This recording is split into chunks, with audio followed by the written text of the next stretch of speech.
ನಮಸ್ತೆ ಸ್ನೇಹಿತರೆ, ಎಲ್ಲರಿಗೂ ಆದ್ಯ ಕೆರಿಯರ್ ಅಕಾಡೆಮಿ ಹೊಸಕೋಟೆ ಯೂಟ್ಯೂಬ್ ಚಾನಲ್ಗೆ ಸ್ವಾಗತ.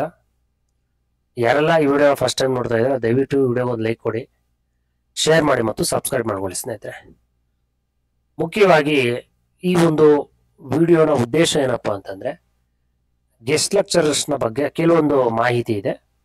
ಆ ಮಾಹಿತಿನ ನಿಮ್ಮ ಬಳಿ ಹಂಚ್ಕೋಬೇಕು ಅಂತ ಈ ಒಂದು ವಿಡಿಯೋ ಮಾಡ್ತಾ ಇದ್ದೀನಿ. ಸ್ನೇಹಿತರೆ, ಇದಕ್ಕಿಂತ ಮುಂಚೆ ಕೆಸೆಟ್ ಯಾರ್ಯಾರು ಬರ್ದಿದ್ದೀರಾ, ಈ ಸಲ ಕೆಸೆಟ್ ಎಕ್ಸಾಮ್ ಯಾರ್ಯಾರು ಬರ್ದಿದ್ದೀರಾ 2024, ಈ ಕೆಸೆಟ್ ಅಲ್ಲಿ ಯಾರ್ಯಾರು ಕ್ವಾಲಿಫೈ ಆಗ್ತಿರೋ ಅಂದ್ರೆ ಮೋರ್ ದ್ಯಾನ್ 150 ಪ್ಲಸ್ 160, ಸೊ ಈ ರೀತಿ ಏನಾದರೂ ಸ್ಕೋರ್ ಇರೋರು, ಸೊ ಕ್ಯಾಟಗರಿ ವೈಸ್ ಆಗಿರ್ಬೋದು, ಜನರಲ್ ಮೆರಿಟ್ ಆಗಿರ್ಬೋದು, ಸೊ ಇವ್ರಿಗೆಲ್ಲರಿಗೂ ಕೂಡ ನಾನು ಕಂಗ್ರ್ಯಾಚುಲೇಷನ್ಸ್ ಹೇಳ್ತಾ ಇದ್ದೀನಿ. ಕೆಲವೊಂದು ಸಬ್ಜೆಕ್ಟ್ ಅಲ್ಲಿ ಮಿಸ್ ಆದ್ರೆ ಆಗ್ಬೋದು ಸ್ನೇಹಿತರೆ, 1-2 ಮಾರ್ಕ್ಸ್ ಅಲ್ಲಿ ಮಿಸ್ ಆದ್ರೂ ಕೂಡ ತಲೆ ಕೆಡಿಸ್ಕೊಳ್ಳೋದಕ್ಕೆ ಹೋಗ್ಬೇಡಿ. ನೆಕ್ಸ್ಟ್ ಅಟೆಂಪ್ಟ್ ಅಲ್ಲಿ ಗ್ಯಾರಂಟಿ ನೀವು ಪಾಸ್ ಆಗೇ ಆಗ್ತೀರಾ. ಮತ್ತೆ ನಿಮ್ಮ ಒಂದು ಕಾನ್ಫಿಡೆನ್ಸ್ ಅನ್ನ ಬಿಡಬೇಡಿ, ಮತ್ತೆ ಡಿಮೋಟಿವ್ ಆಗಬೇಡಿ. ಅದೊಂದು very very important.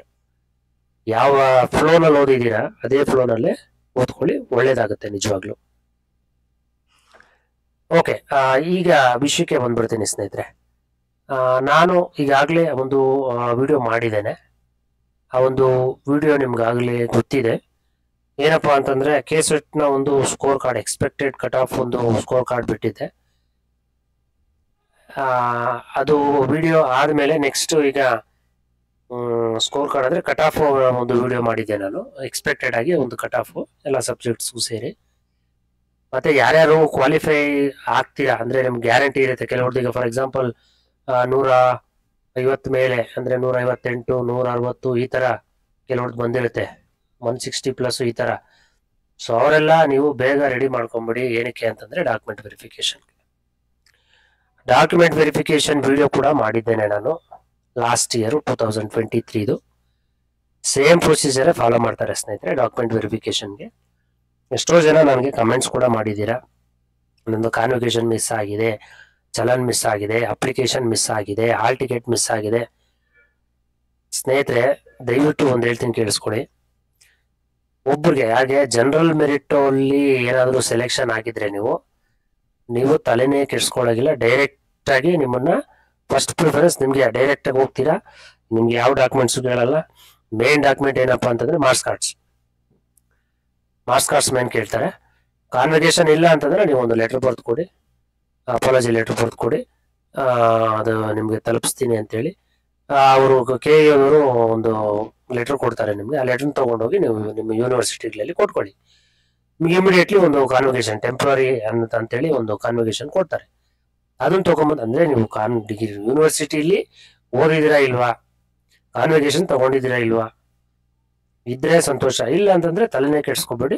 KE request ಮಾಡ್ಕೊಳ್ಳಿ, ಒಂದು ಲೆಟರ್ ಕೊಡ್ತಾರೆ. ಆ ಲೆಟರ್ ತಗೊಂಡೋಗಿ ನಿಮ್ ಯೂನಿವರ್ಸಿಟಿ ಸಬ್ಮಿಟ್ ಮಾಡಿ 1 or 2 days ಅಲ್ಲಿ ನಿಮ್ಗೆ ಸಿಗುತ್ತೆ.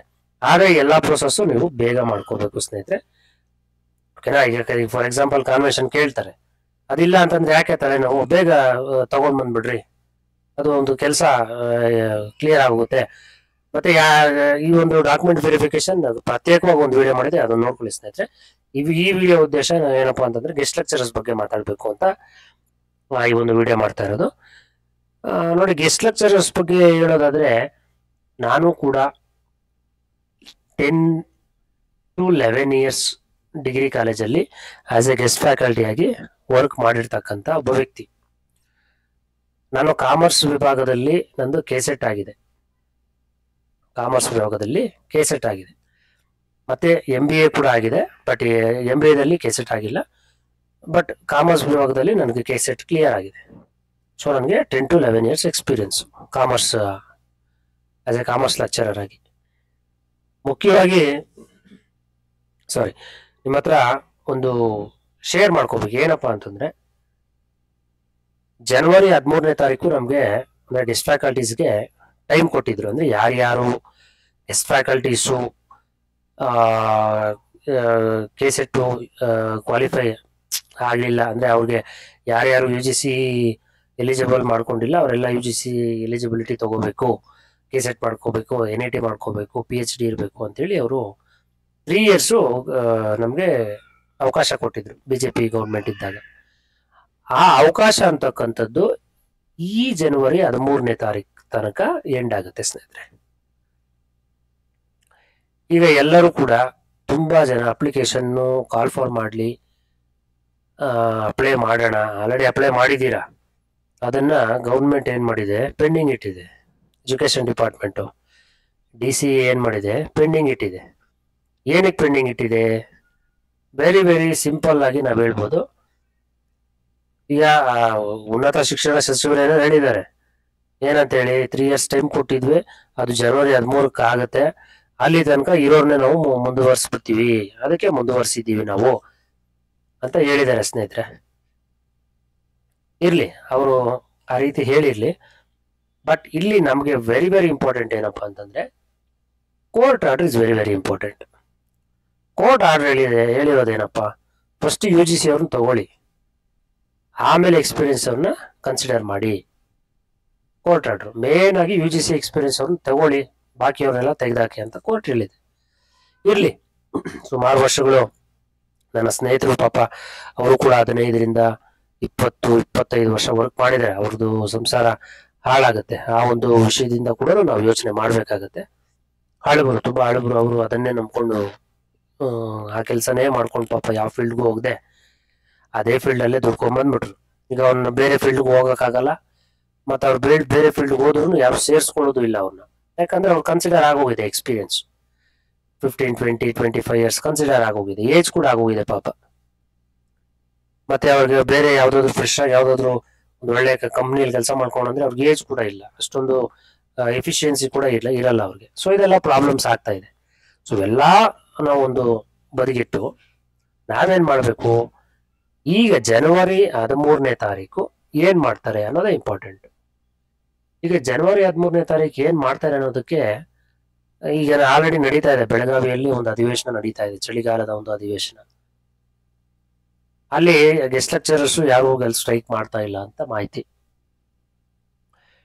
ಅಥವಾ ಮಾಡಿದ್ರು ಸಂತೋಷ. ಯಾಕಂದ್ರೆ ಗೆಸ್ಟ್ ಫ್ಯಾಕಲ್ಟೀಸು ಅವರ ಒಂದು ಜೀವನಕ್ಕೆ ಏನಾದ್ರು ಒಂದು ರೂಪಿಸ್ಕೋಬೇಕು ಅಂತಂದ್ರೆ ಹೋರಾಟ ಅಂತಕ್ಕಂಥದ್ದು ಮಾಡ್ಲೇಬೇಕು. ಕಲ್ಮನಿ ಸರ್ ಕೂಡ ಅದನ್ನೇ ಹೇಳಿದ್ದಾರೆ, ಅಧ್ಯಕ್ಷರು, ಅತಿಥಿ ಉಪನ್ಯಾಸ ಸಂಘದ ಅಧ್ಯಕ್ಷರು ಏನ್ ಹೇಳಿದ್ದಾರೆ ಅಂತಂದ್ರೆ, ಹೋರಾಟ ಮಾಡ್ತೀವಿ ನಾವು, ಸರ್ಕಾರ ನಮ್ಗೆ ಸಕಾರಾತ್ಮಕವಾಗಿ ಸ್ಪಂದಿಸ್ತಾ ಇದೆ, ಮುಂದೆ ಏನಾದ್ರು ಇದೇ ರೀತಿ ನೀವೇನಾದ್ರು ನಮ್ಗೇನಾದ್ರು ತೊಂದರೆ ಕೊಡೋದಾಗ್ಲಿ, ಗೆಸ್ಟ್ ಲೆಕ್ಚರರ್ಸ್ ಏನಾದ್ರು ತೆಗೆದಾಕೋದಾಗ್ಲಿ, ಸೊ ಇದೇ ತರ ಏನ್ ಮಾಡಿದ್ರೆ ನಾವು ಗ್ಯಾರಂಟಿ ಹೋರಾಟ ಮಾಡೇ ಮಾಡ್ತೀವಿ, ಉಗ್ರ ಹೋರಾಟ ಮಾಡ್ತೀವಿ ಅಂತ ಅವರ ಒಂದು ನಿಲುವು, ಅಧ್ಯಕ್ಷರ ಒಂದು ನಿಲುವು. ಇಲ್ಲಿ ಈಗ ನಮಗೆ ವಿಷಯ ಏನಪ್ಪಾ ಅಂತಂದ್ರೆ, ಜನವರಿ 13ನೇ ತಾರೀಕು ನಮಗೆ ಕೌನ್ಸಿಲಿಂಗ್ ಇದೆಯಾ, ಕೌನ್ಸಿಲಿಂಗ್ ಮಾಡ್ತಾರಾ, ಅಪ್ಲಿಕೇಶನ್ ಅಕ್ಸೆಪ್ಟ್ ಮಾಡ್ಕೊಂಡು ಕೌನ್ಸಿಲಿಂಗ್ ಸ್ಟಾರ್ಟ್ ಮಾಡ್ತಾರಾ ಅನ್ನೋದೇ ಇಂಪಾರ್ಟೆಂಟ್ ಪಾಯಿಂಟ್.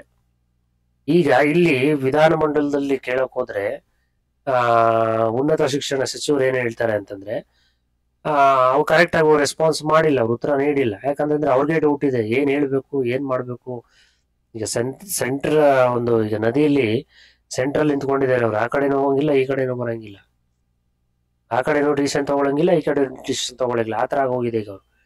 ಈಗ ಅವ್ರೇನ್ ಹೇಳಿದ್ರೆ, 21ರಲ್ಲಿ ಅತಿಥಿ ಉಪನ್ಯಾಸರಿಗೆ 3 ವರ್ಷ UGC ಅರ್ಹತೆ ಗಳಿಸುವಂತೆ ಕಾಲಾವಕಾಶ ನೀಡಿತ್ತು, 13ಕ್ಕೆ ಕೊಟ್ಟಿದ್ದ ಗಡುವು ಮುಗಿಯುತ್ತೆ, ಅಲ್ಲಿವರೆಗೆ ತಾತ್ಕಾಲಿಕವಾಗಿ ಅತಿಥಿ ಉಪನ್ಯಾಸಕರನ್ನ ಮುಂದುವರಿಸಲಾಗಿದೆ ಅಂತ ಕೂಡ ಅವರು ಹೇಳಿದ್ದಾರೆ. ಉನ್ನತ ಮೂಲಗಳನ್ನು ಹೇಳಿರ್ತಕ್ಕಂಥ ಒಂದು ಮಾಹಿತಿ ಇದು.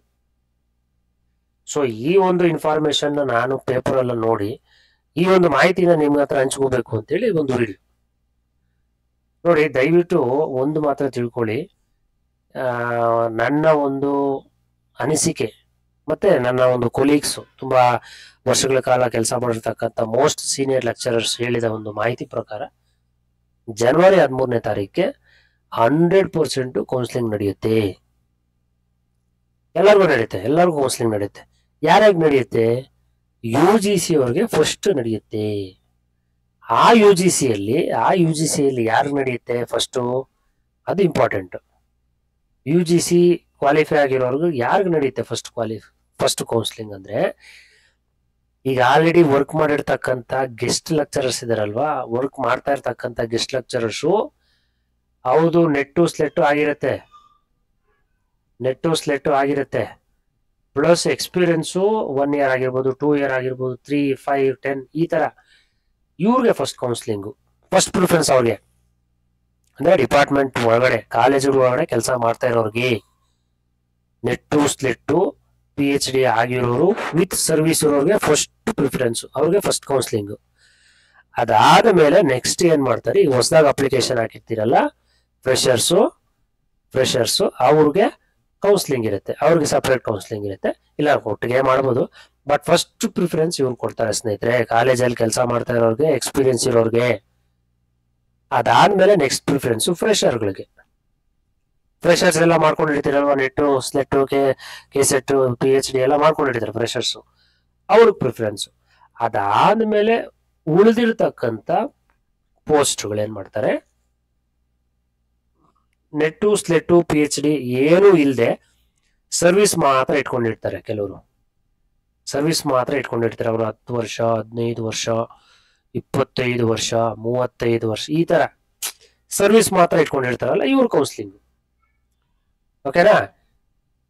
ಅದನ್ನು ಈ ಒಂದು ವಿಷಯದಲ್ಲಿ ಅದನ್ನು ಕೂಡ ಚರ್ಚೆ ಮಾಡಿದ್ದಾರೆ. ಈ ಒಂದು ಇನ್ಫಾರ್ಮೇಶನ್ ನಾನು ಓದಕ್ ಹೋಗ್ತಾ ಇಲ್ಲ, ನೀವು ನೋಡ್ಕೊಂಡ್ಬಿಡಿದ್ದೆ. ಅದಕ್ಕೆ ನಾನು ಇಂಪಾರ್ಟೆಂಟ್ ಮಾತ್ರ ಹೇಳ್ತಾ ಇರೋದು. ಇಲ್ಲಿ ಏನ್ ಇನ್ಫಾರ್ಮೇಶನ್ ಚರ್ಚೆ ಮಾಡಿದ್ದಾರೆ ಅಲ್ಲೆಲ್ಲ ಇನ್ಫಾರ್ಮೇಶನ್ ಇಲ್ಲಿದೆ, ನ್ಯೂಸ್ ಪೇಪರ್ ಅಲ್ಲಿ ಕೊಟ್ಟಿದ್ದಾರೆ, ಅದನ್ನ ನೀವು ಓದ್ಕೊಂಬಿಡಿ. ಓಕೆನಾ? ಅದನ್ನ ನಾನು ಚರ್ಚೆ ಮಾಡಕ್ ಹೋಗಲ್ಲ, ಮೇನ್ ಮಾತ್ರ. ಸೊ ಈ ರೀತಿ ಕೌನ್ಸಿಲಿಂಗ್ ನ ಪ್ರಾರಂಭ ಮಾಡ್ತಾರೆ ಸ್ನೇಹಿತರೆ ಅವರು. ಗೆಸ್ಟ್ ಲೆಕ್ಚರರ್ಸ್ಗೆ ಎಕ್ಸ್ಪೀರಿಯನ್ಸ್ ಇರೋರು, ಅವ್ರು UGC ಅರ್ಹತೆ ಪಡೆದಿರಲ್ಲ, ಎಕ್ಸ್ಪೀರಿಯನ್ಸ್ ಮಾತ್ರ ತಗೊಂಡಿರ್ತಾರೆ, ಅವ್ರ ಕೌನ್ಸಿಲಿಂಗ್ ನಡೆಯುತ್ತೆ. ಅದಾದ್ಮೇಲೆ ಇನ್ನೂ ಏನಾದ್ರೂ ಪೋಸ್ಟ್ಗಳು ಬಾಕಿ ಇದ್ದರೆ ಫ್ರೆಶರ್ಸು ಅಂದ್ರೆ ಈಗ ನೆಟ್ಟು ಸ್ಲೆಟ್ಟು ಏನು ಇರಲ್ಲ, ಜಸ್ಟ್ ಅಪ್ಲೈ ಮಾಡಿರ್ತಾರೆ ಕ್ಯಾಶುವಲ್ ಆಗಿ. 1 ಇಯರ್ ಎಕ್ಸ್ಪೀರಿಯನ್ಸ್ ಇರುತ್ತೆ, ಇಲ್ಲ 1.5 ಇಯರ್, 2 ಇಯರ್ ಈ ತರ, ಅದು ಲಾಸ್ಟ್ ಪ್ರಿಫರೆನ್ಸ್ ಇವ್ರಿಗೆ.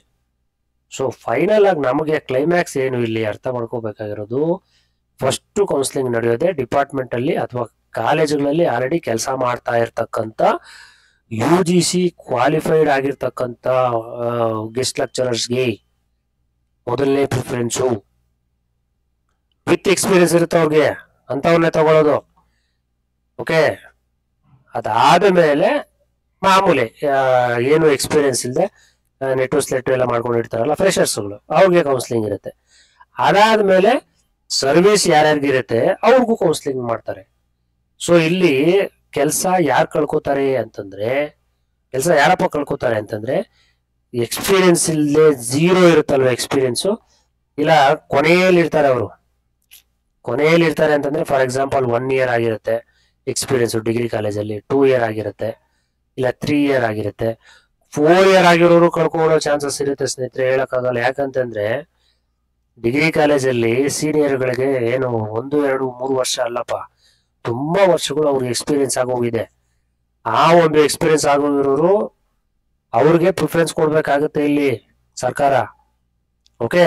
So that is very very important. ಇಲ್ಲಿ ತುಂಬಾ ವರ್ಷಗಳಿಂದ ಕೆಲಸ ಮಾಡ್ಕೊಂಡು ಬಂದಿದ್ದಾರೆ. ಇಲ್ಲಿ ಮೇನ್ ಏನಪ್ಪಾ ಅಂತಂದ್ರೆ, ಕೋರ್ಟು ನಮಗೆ ಆದೇಶ ನೀಡ್ಲಿ ಅಂತ ಕಾಯ್ತಾ ಇದೆ ಗೌರ್ಮೆಂಟ್. ಕೋರ್ಟ್ ಆಲ್ರೆಡಿ ಆದೇಶ ಕೊಟ್ಟಿದೆ ತಗೊಳ್ಳಿ ಅಂತ, ಬಟ್ ಇನ್ನೂ ಅವರು ಮೇಲ್ಮನವಿ ಸಲ್ಲಿಸಿದ್ದಾರೆ ಸರ್ಕಾರ. ಏನಂತ ಹೇಳಿ, ಸೊ ಈ ತರ ಹೇಳಿದಿರಲ್ವಾ ನೀವು UGC ಇರೋರ್ನ ತಗೊಳ್ಳಿ ಅಂತ. UGC ಇರೋರ್ನೇನೋ ತಗೊಂಡ್ಬಿಡ್ತೀವಿ, ಈ ರಿಮೈನಿಂಗ್ 5353 ಜನ ಎಲ್ಲಿ ಹೋಗ್ಬೇಕು ಪಾಪ ಅನ್ನೋ ಒಂದು ಕ್ವಶನ್ ಇವ್ರದ್ದು. ಯಾರ್ದು? ಗೌರ್ಮೆಂಟ್ ಅವ್ರದ್ದು. ಓಕೆ? ಗೌರ್ಮೆಂಟ್ ಅನ್ನೋದಕ್ಕಿಂತ ಕಾಂಗ್ರೆಸ್ ಸರ್ಕಾರದ್ದು ಈ 5353 ಜನ ಎಲ್ಲಿಗೂ ಹೋಗ್ಬೇಕು, ಅವ್ರ ಫ್ಯಾಮಿಲಿಗಳು ಬೀದಿಗೆ ಬರುತ್ತೆ. 5623 ಜನ ಏನೋ ಕ್ವಾಲಿಫೈ ಇದಾರೆ, ಅವ್ರನ್ನೇನೋ ಸೇರಿಸ್ಕೊಂಡ್ಬಿಡ್ತೀವಿ.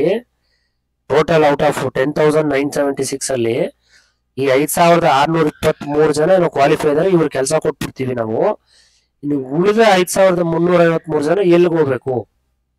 ಈಗಾಗ್ಲೇ ಆಲ್ರೆಡಿ ಅಪ್ಲಿಕೇಶನ್ ಹಾಕೊಂಡು ಕಾಯ್ತಾ ಕೂತಿದ್ದಾರೆ ಪಾಪ ಎಲ್ಲಾರು. ಯಾರು? ಫ್ರೆಶರ್ಸ್. ಅವರು ನೆಟ್ಟು ಸ್ಲೆಟ್ಟು PhD ಎಲ್ಲ ಮಾಡ್ಕೊಂಡು ಕಾಯ್ತಾ ಇದ್ದಾವೆ ಪಾಪ. ಅವು ಹೊರಗಡೆ ಎಲ್ಲ ಮಾಡ್ಕೊಂಡು ನಾವು ಹೊರಗಡೆ ಇರ್ಬೇಕಾ ಅನ್ನೋ ಒಂದು ಕ್ವಶನ್ ಅವ್ರದ್ದು ಪಾಪ. ಬಟ್ ಅವ್ರದ್ದು ರೈಟೇ, ಬಟ್ ಇವ್ರದ್ದು ರೈಟೇ ಅಲ್ವಾ? 5353 ಜನ ಇಮಿಡಿಯೇಟ್ಲಿ ಹೊರಗಡೆ ಬಂದ್ಬಿಡ್ತಾರೆ ಆಚೆ. ಎಷ್ಟೋ ಜನ ಹೊರಗಡೆ ಬಂದ್ಬಿಡ್ತಾರೆ, ಅದರಲ್ಲಿ ನಾನು ಒಬ್ಬ. ಅಂದ್ರೆ ಆಲ್ರೆಡಿ ನಾನು ಡಿಗ್ರಿ ಕಾಲೇಜ್ ಬಿಟ್ಟು 2 ವರ್ಷ ಆಯ್ತು ಬಿಡಿ. ನನ್ಗೆ ಆಗ್ಲೇನೆ ವರ್ಕ್ ಲೋಡ್ ಇರ್ಲಿಲ್ಲ. ನಾನು ಹೊರಗಡೆ ಬರ್ಬೇಕಾಯ್ತು ವಿಧಿ ಇಲ್ಲದೆ. ನನಗೆ ಇಷ್ಟು ವರ್ಷ ಸರ್ವಿಸ್ ಇದ್ದು ಕೆಸೆಟ್ ಆಗಿದ್ರು ಕೂಡ, ಅಂದ್ರೆ ನಂದು ರೀಸೆಂಟ್ ಆಗಿ ಕೆಸೆಟ್ ಆಯ್ತು ಬಿಡಿ. ಅಂದ್ರೆ 23 ಅಲ್ಲ, ನಂದು 24 ಅಲ್ಲ 23 ಬ್ಯಾಚ್ ಅಲ್ಲಿ ನಂದು ಕಂಪ್ಲೀಟ್ ಆಯ್ತು. ಸೊ ಈ ಕೆಸೆಟ್ ಎಲ್ಲ ಆಗಿ ಈಗ ನಮಗೂ ಅವಕಾಶ ಇದೆಯೋ ಇಲ್ವೋ ಅನ್ನೋ ಒಂದು ಪರಿಸ್ಥಿತಿ ಎದುರಾಗಿದೆ. ಇರ್ಲಿ, UGC ನಿಯಮ ಏನ್ ಹೇಳುತ್ತೆ, ಗೆಸ್ಟ್ ಲೆಕ್ಚರರ್ಸ್ಗೆ ಮಿನಿಮಮ್ ಒಂದು 50,000 ಸ್ಯಾಲ್ರಿ ಕೊಡಿ ಅಂತ ಹೇಳುತ್ತೆ. UGC ನಿಯಮ ಅದೇ ಹೇಳೋದು, 50,000 ಸ್ಯಾಲ್ರಿ ಕೊಡಿ ಅಂತ. ಈಗ ಇವ್ರು ಆಲ್ರೆಡಿ ಇನ್ಕ್ರೀಸ್ ಮಾಡಿದ್ದಾರೆ ಸ್ಯಾಲ್ರಿ, 35, 36, 38 ಅಂತ ಮಾಡಿದ್ದಾರೆ. ಓಕೆ, ಬಟ್ ಅದು ಕೂಡ ಕಡಿಮೆ ಸ್ನೇಹಿತರೆ. ಗೆಸ್ಟ್ ಲೆಕ್ಚರರ್ಸ್ಗೆ ಕೊಡ್ತಾ ಇರೋದು ತೀರಾ ಕಡಿಮೆ ಸಂಬಳ. ಗೌರ್ಮೆಂಟ್ ಲೆಕ್ಚರರ್ಸ್ಗೆ ಈಗ ಎಷ್ಟು ತಗೋತಾ ಇದ್ದಾರೆ ಅವರು? 6 ಅಂಕಿ ಸಂಬಳ ತಗೋತಾ ಇದ್ದಾರೆ, 5 ಅಂಕಿ ಸಂಬಳ ತಗೋತಾ ಇದ್ದಾರೆ. ಓಕೆ, 1, 2, 3, 4, 5, 6, 6 ಅಂಕಿ ಅಂದ್ರೆ 0.5, 6 ಅಂಕಿ ಸಂಬಳ ಅಂದ್ರೆ 1 ಲಕ್ಷದ ಮೇಲೆ ತಗೋತಾ ಇರೋದು ಅವರು UGC ಸ್ಕೇಲು. ಸೊ ಈ ರೀತಿ ಸ್ಕೇಲ್ ಇರುವಾಗ ನಾವು ಪಾಪ ಗೆಸ್ಟ್ ಲೆಕ್ಚರರ್ಸ್ಗೂ ಕೂಡ ಒಂದು ಒಳ್ಳೆ ಉತ್ತಮವಾದಂತ ಒಂದು ವ್ಯಾಲ್ಯೂಯಬಲ್ ಗೌರವ ಸಿಗ್ತಕ್ಕಂತ, ಗೌರವಧನ ಅಂತ ಹೇಳ್ತಾರೆ. ಎಲ್ಲಿ ಇದು ಗೌರವನೇ ಸಿಗ್ತಾ ಇಲ್ಲ ಈ ದನಕ್ಕೆ. ಸುಮ್ಮನೆ ಅವ್ರಿಗೆ ಇಷ್ಟ ಬಂದಂಗೆ ಕೊಡೋದು. ಅದು ಸ್ಟ್ರೈಕ್ ಮಾಡಿ ಮಾಡಿ ಮಾಡಿ ಮಾಡಿ ಪಾಪ ವಿಮೆ ಅಂತಕ್ಕಂಥದ್ದನ್ನ ಒಂದು ಮಾಡಿದ್ದಾರೆ. ಅದು ಆರೋಗ್ಯಕ್ಕೆ ವಿಮೆ, ನಿವೃತ್ತಿಯ ನಂತರ ಇಡುಗಂಟು ಅಂತೇಳಿ 5 ಲಕ್ಷ ಕೊಡ್ತೇವೆ ಅಂತ. ಪಾಪ ಎಷ್ಟೋ ಜನ ರಿಟೈರ್ಡ್ ಸ್ಟೇಜ್ ಅಲ್ಲಿ ಇರೋರು, 59, 60 ಸ್ಟೇಜ್ ಅಲ್ಲಿ ಇರೋರು, ರಿಟೈರ್ಡ್ ಸ್ಟೇಜ್ ಅಲ್ಲಿ ಇರೋರು ಪಾಪ ಅದಕ್ಕೆ ಬಿಡದೆ ಮಾಡ್ತಾ ಇದಾರೆ. ಯಾಕಂತ ಅಟ್ಲೀಸ್ಟ್ ಇದಾದ್ರು ಕೊಡ್ತಾರಪ್ಪ, ಒಂದು 5 ಲಕ್ಷ ಇಡುಗಂಟು ಅಂತ. ಅದೇನ್ ಕೊಡ್ತಾರೇನೋ, ಬಟ್ ಅದು ಮಾತ್ರ ಕೊಡ್ತೀವಿ ಅಂತ ಹೇಳಿದಾರೆ, ನೋಡ್ಬೇಕದು. ಸೊ ಈ ರೀತಿ ಎಲ್ಲ ಪ್ರಾಬ್ಲಮ್ ಆಗ್ತಾ ಇದೆ. ಬಟ್ ನಾನಂತೂ ಒಂದ್ ಶೂರ್ ಆಗಿ ಹೇಳ್ತೀನಿ, ಜನವರಿ 13ಕ್ಕೆ ಅವ್ರದ್ದು ಟರ್ಮ್ ಎಂಡ್ ಆಗುತ್ತೆ. ಅಲ್ಲಿಗೆ ಸೆಮಿಸ್ಟರ್ಸ್ ಕೂಡ ಮುಗಿಯುತ್ತೆ. ಆಲ್ರೆಡಿ ಎಕ್ಸಾಮ್ಸ್ ನಡೀತಾ ಇದೆ, ಡಿಗ್ರಿ ಕಾಲೇಜ್ ಎಕ್ಸಾಮ್ಸ್ ನಡೀತಾ ಇದಾವೆ. ಈ ಡಿಗ್ರಿ ಕಾಲೇಜ್ ಎಕ್ಸಾಮು, ವ್ಯಾಲ್ಯೂಯೇಷನ್ ಎಲ್ಲ ಮುಗಿಸೋದು ತುಂಬಾ ಚೆನ್ನಾಗಿ ಮಾಡ್ಕೊಂಡಿದ್ದಾರೆ ಪ್ಲಾನ್ ಗೌರ್ಮೆಂಟ್ ಅವರು. ಜನವರಿ 13ನೇ ತಾರೀಕಿಗೆ ಎಲ್ಲ ಮುಗಿಸ್ಕೊಂಡ್ಬಿಡೋಣ. ಗೆಸ್ಟ್ ಲೆಕ್ಚರರ್ಸ್ ಕೈಲಿ ವ್ಯಾಲ್ಯೂಯೇಷನ್ ಮುಗಿಸ್ಕೊಳ್ಳೋಣ, ಎಕ್ಸಾಮ್ ಡ್ಯೂಟಿಗಳು ಮುಗಿಸ್ಕೊಳ್ಳೋಣ, ಸ್ಕ್ವಾಡ್ ಡ್ಯೂಟಿಗಳು ಮುಗಿಸ್ಕೊಳ್ಳೋಣ. ಆಮೇಲೆ 13 ಆದ್ಮೇಲೆ ಎಲ್ಲನ್ನು ಬೇಕಾಗಿರೋನ್ ಮಾತ್ರ ತಗೊಳ್ಳೋಣ, ಬೇಡದೇವ್ರನ್ನ ಕಳಿಸ್ತಾ ಇರೋಣ ಮನೆಗೆ ಅನ್ನೋದು ಪ್ಲಾನು ಚೆನ್ನಾಗಿ ಮಾಡ್ಕೊಂಡಿದ್ದಾರೆ ಅವರು. ಬೇಸರದ ಸಂಗತಿ, ಏನ್ ಮಾಡಕ್ಕಾಗಲ್ಲ. ಈಗಾಗ್ಲೇ ನೆಟ್ಟು ಸ್ಲೆಟ್ಟು PhD ಆಗಿರೋರು ಅಪ್ಲೈ ಮಾಡಿರ್ತೀರಾ, ಅವ್ರಿಗೆ ಕೌನ್ಸಿಲಿಂಗ್ ನಡೆಯೋ ಒಂದು ಚಾನ್ಸಸ್ ಇರುತ್ತೆ. ತುಂಬಾ ತೀರಾ ಫ್ರೆಷರ್ಸ್ಗಳಿಗೆ ಡೌಟು, ಬಟ್ ಅಲ್ಪ ಸ್ವಲ್ಪ ಈಗ ಅಕಸ್ಮಾತ್ ಏನಾದ್ರು ಇವರು ಓನ್ಲಿ UGC ಮಾತ್ರನೇ ಅಂತ ತಗೊಂಡ್ರೆ, ಎಕ್ಸ್ಪೀರಿಯನ್ಸ್ ಇಲ್ಲದೆ ಡಿಗ್ರಿ ಕಾಲೇಜಲ್ಲಿ ಕೆಲಸ ಮಾಡೋ ಇದು ವರ್ಕರ್ಸ್, ಗೆಸ್ಟ್ ಲೆಕ್ಚರರ್ಸು ಎಕ್ಸ್ಪೀರಿಯನ್ಸ್ ಅವ್ರನ್ನ ಕೈ ಬಿಟ್ರೆ ಫ್ರೆಷರ್ಸ್ಗೆ ಚಾನ್ಸ್ ಇದೆ ಸ್ನೇಹಿತರೆ. 100% ಫ್ರೆಷರ್ಸ್ಗೆ ಚಾನ್ಸ್ ಇದೆ. ಅಂತಂದ್ರೆ ಎಷ್ಟೋ ಜನ ಈಗ ನೋಡಿ 5,623 ಅಂತ ಇಲ್ಲಿ ಹೇಳಿದಾರಲ್ವಾ, ಇದು ಎಲ್ಲಾ ಸಬ್ಜೆಕ್ಟ್ ಓವರ್ ಆಲ್ ಸಬ್ಜೆಕ್ಟ್. ಇದು 41 ವಿಷಯಗಳಲ್ಲಿ 5,623 ಇರೋದು. ಓಕೆನಾ? ಟೋಟಲ್ 10,976 41 ಸಬ್ಜೆಕ್ಟ್ ಅಲ್ಲಿ ಎಲ್ಲಾ ಸಬ್ಜೆಕ್ಟ್ಗಳು 5,623. ಅಮ್ಮಮ್ಮ ಅಂತಂದ್ರೆ ನಿಮ್ ಸಬ್ಜೆಕ್ಟ್ಗಳಲ್ಲಿ ಈಗ ಎಷ್ಟೆಷ್ಟು, ಫಾರ್ ಎಕ್ಸಾಂಪಲ್ ಈ ಕಾಮರ್ಸ್ಗೆ 2,000 ಚಿಲ್ಡ್ರೆ 2,200 ಗೆಸ್ಟ್ ಲೆಕ್ಚರರ್ಸ್ ಬೇಕು, ಇಲ್ಲ 2,000 ಗೆಸ್ಟ್ ಲೆಕ್ಚರರ್ಸ್ ಬೇಕು. 2,000 ಜನ UGC ಕ್ವಾಲಿಫೈರ್ ಇರ್ತಾರೋ ಇರಲ್ವೋ ಯಾರು ಗೊತ್ತು, ಅಲ್ಲಿ ಡೇಟಾ ತೆಗೆದೇ ಗೊತ್ತಾಗುತ್ತೆ. ಅಮ್ಮಮ್ಮ ಅಂತಂದ್ರೆ ಅಲ್ಲಿ ಕಾಲೇಜಲ್ಲಿ ವರ್ಕ್ ಮಾಡ್ತಾರೋ 1,000 ಜನ ವರ್ಕ್ ಮಾಡ್ತಾ ಇರ್ಬೋದು, ಇಲ್ಲ 1,500 ಜನ ವರ್ಕ್ ಮಾಡ್ತಾ ಇರ್ಬೋದು, ಅಷ್ಟು ಇರಲ್ಲ ಅನ್ಕೊಳ್ಳಿ. ಬಟ್ ಅದ್ ಬಿಟ್ಟು ರಿಮೈನಿಂಗ್ ಇನ್ 500 ಫ್ರೆಷರ್ಸ್ ತಗೋತಾರಲ್ವ ಅವರು, 500 ಫ್ರೆಷರ್ಸ್ ನ ತಗೋಬಹುದು. ಫ್ರೆಷರ್ಸ್ ಅಂದ್ರೆ UGC ಆಗಿ ನಿಯಮ ಇರೋರು ಕ್ಯಾಂಡಿಡೇಟ್ಸ್. ಸೊ ಈ ಒಂದು ಮಾಹಿತಿ ನಿಮ್ಮ ಹತ್ರ ಹಂಚ್ಕೋಬೇಕು ಅಂತ ಅನಿಸ್ತು, ಅದಕ್ಕೆ ಹಂಚ್ಕೊಂಡಿದ್ದೀನಿ ಸ್ನೇಹಿತರೆ. ತಪ್ಪಿದ್ರೆ ದಯವಿಟ್ಟು ಕ್ಷಮಿಸಿ. ಏನಾದ್ರು ಡೌಟ್ಸ್ ಇದ್ರೆ ಕಮೆಂಟ್ ಮಾಡಿ, ವ್ಯಾಲ್ಯೂಯಬಲ್ ಕಮೆಂಟ್ಸ್ ಮಾಡಿ, ರೆಸ್ಪೆಕ್ಟ್ಫುಲ್ ಕಮೆಂಟ್ಸ್ ಮಾಡಿ, ರಿಪ್ಲೈ ಕೊಡ್ತೀನಿ. ಮತ್ತೆ ಕೇಸೆಟ್ಟು ಯಾರ್ಯಾರ್ದು ಕ್ಲಿಯರ್ ಆಗಿದೆ ಡಾಕ್ಯುಮೆಂಟ್ ವೆರಿಫಿಕೇಶನ್ಗೆ ರೆಡಿ ಮಾಡ್ಕೊಳ್ಳಿ. ಕಟ್ ಆಫ್ ಬಿಡ್ತಾರೆ, ಬಟ್ ಆದ್ರೂ ಕೆಲವರಿಗೆ ಗ್ಯಾರಂಟಿ ಇರುತ್ತೆ. ನಾನೇ ಹೇಳ್ತಾ ಇದ್ದೀನಲ್ವಾ, 160 ಪ್ಲಸ್ ಜನರಲ್ ಮೆರಿಟ್ ಅಲ್ಲಿ ಇವ್ರು ಸೆಲೆಕ್ಟ್ ಆಗೋಗ್ತೀರಾ. 160 ಪ್ಲಸ್ ಜನರಲ್ ಮೆರಿಟ್ ಅವ್ರಿಗೆ ಡಾಕ್ಯುಮೆಂಟ್ ವೆರಿಫಿಕೇಶನ್ ತುಂಬಾ ಈಸಿ. ನನ್ನ ಎಕ್ಸ್ಪೀರಿಯನ್ಸ್ ಹೇಳ್ತೀನಿ, ಕೇಳಿಸ್ಕೊಳ್ಳಿ. ಡೈರೆಕ್ಟ್ ಆಗಿ ಹೋಗ್ತೀರಾ, ಕುತ್ಕೊಳ್ತೀರಾ, ನಿಮ್ ಮಾರ್ಕ್ಸ್ ಕಾರ್ಡ್ಸ್ ಕೊಡ್ತೀರಾ, ನಿಮ್ದು ಕ್ಯಾಸ್ಟ್ ಸರ್ಟಿಫಿಕೇಟ್ ಕೇಳಲ್ಲ, ಇನ್ಕಮ್ ಕೇಳಲ್ಲ, ಎಂತದ್ದು ಇಲ್ಲ. ಜಸ್ಟ್ ಮಾರ್ಕ್ಸ್ ಕಾರ್ಡ್ಸ್ ತೋರಿಸ್ತೀರಾ, ನಿಮ್ಮ ಅಪ್ಲಿಕೇಶನ್ ನಂಬರ್, ನಿಮ್ಮ ರಿಜಿಸ್ಟರ್ ನಂಬರ್ ಹೇಳ್ತೀರಾ, ಡಾಕ್ಯುಮೆಂಟ್ ಅವರು ಆಲ್ರೆಡಿ ಬರ್ಕೋತಾರೆ. ಬರ್ಕೊಂಡು ನಿಮ್ಮ ಕೆಸೆಟ್ ಸರ್ಟಿಫಿಕೇಟ್ ನ ರೆಡಿ ಮಾಡ್ತೀವಿ, ಇಂಥ ದಿನ ಬಂದ್ಬಿಡಿ ಅಂತ ಹೇಳಿ ಕಳಿಸ್ತಾರೆ. ಅದು ರೆಡಿ ಆಗಿರುತ್ತೆ, ಅದನ್ನ ನಾನು ನಿಮ್ಗೆ ತಿಳಿಸ್ಕೊಡ್ತೀನಿ. ಆ ದಿನ ಹೋಗಿ ನೀವು ಕಲೆಕ್ಟ್ ಮಾಡ್ಕೊ ಬನ್ನಿ. ಇದೇ ಪ್ರೋಸೆಸ್. ಇನ್ನ ಕ್ಯಾಟಗರಿಲಿ ಇರೋರು ಈ ನೀವೇನೇನು ಅಪ್ಲೋಡ್ ಮಾಡಿದೀರಾ ಕ್ಯಾಸ್ಟ್ ಸರ್ಟಿಫಿಕೇಟ್, ಇನ್ಕಮ್ ಸ್ವಲ್ಪ ನೋಡ್ಕೊಳ್ಳಿ. ಯಾಕಂದ್ರೆ ಲಾಸ್ಟ್ ಟೈಮ್ ಎಷ್ಟೋ ಜನ ವಾಪಸ್ ಕಳಿಸಿದ್ದಾರೆ.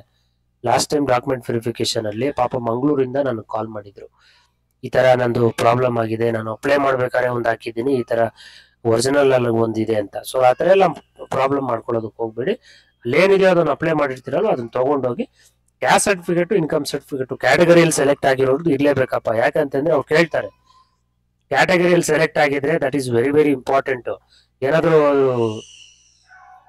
ಕ್ಯಾಟಗರಿಯಲ್ಲಿ ಏನಾದ್ರು ನೇಮ್ ಚೇಂಜ್ ಆಗಿರೋದು, ಡೇಟ್ ಚೇಂಜ್ ಆಗಿರೋದು, ಇವೆಲ್ಲ ಪ್ರಾಬ್ಲಮ್ಸ್ ಎಲ್ಲ ಇದು ಇಶ್ಯೂನೇ, ಇದು ಪ್ರಾಬ್ಲಮ್. ಇದು ನೇಮ್ ಕರೆಕ್ಟ್ ಆಗಿರ್ಬೇಕು. ಅದಕ್ಕೆ ನೇಮ್ ಚೇಂಜ್ ಆ ಥರ ಏನಾದ್ರೆ ಬೇಗ ರೆಡಿ ಮಾಡಿಸ್ಕೊಂಬಿಡಿ, ಸರಿ ಮಾಡಿಸ್ಕೊಂಬಿಡಿ. ಏನ ಇನ್ಶಿಯಲ್ಸ್ ಎಲ್ಲ ಕರೆಕ್ಟ್ ಆಗಿರ್ಲಿ. ಕ್ಯಾಟಗರಿಯಲ್ಲಿ ಯಾರ್ಯಾರು ಸೆಲೆಕ್ಟ್ ಆಗಿರ್ತೀರ ಅವರು. ಮತ್ತೆ ಇನ್ನೊಂದು ಹಾಲ್ ಟಿಕೆಟ್ ಕೇಳಲ್ಲ, ಅಪ್ಲಿಕೇಶನ್ ಕೇಳಲ್ಲ, ನೀವೇನ್ ತಲೆ ಕೆಡ್ಸ್ಕೊಂಬಿಡಿ. ಚಲನ್ಗಳೆಲ್ಲ ಕೇಳಕ್ ಹೋಗಲ್ಲ, ಅವರು ನೋಟಿಫಿಕೇಶನ್ ಅಲ್ಲಿ ಹೇಳಿರ್ತಾರೆ. ಓಕೆನಾ? ನಿಮ್ಗೆ ವೆರಿ ವೆರಿ ಇಂಪಾರ್ಟೆಂಟ್ ಏನಪ್ಪ ಇಲ್ಲ, ಫೀಸ್ ಕಟ್ಟಿರೋದೇ ಇರುತ್ತೆ. ಇನ್ನೇನಕ್ಕೆ ಚಾನಲ್ ಕೇಳ್ತಾರೆ ಅವರು? ಫೀಸ್ ಕಟ್ಟಿರೋ ರೆಕಾರ್ಡ್ ಅವ್ರ ಹತ್ರ ಇರುತ್ತೆ, ಇನ್ನೇನಕ್ಕೆ ನಿಮ್ಮ ಹತ್ರ ಚಾನಲ್ ಕೇಳ್ತಾರೆ?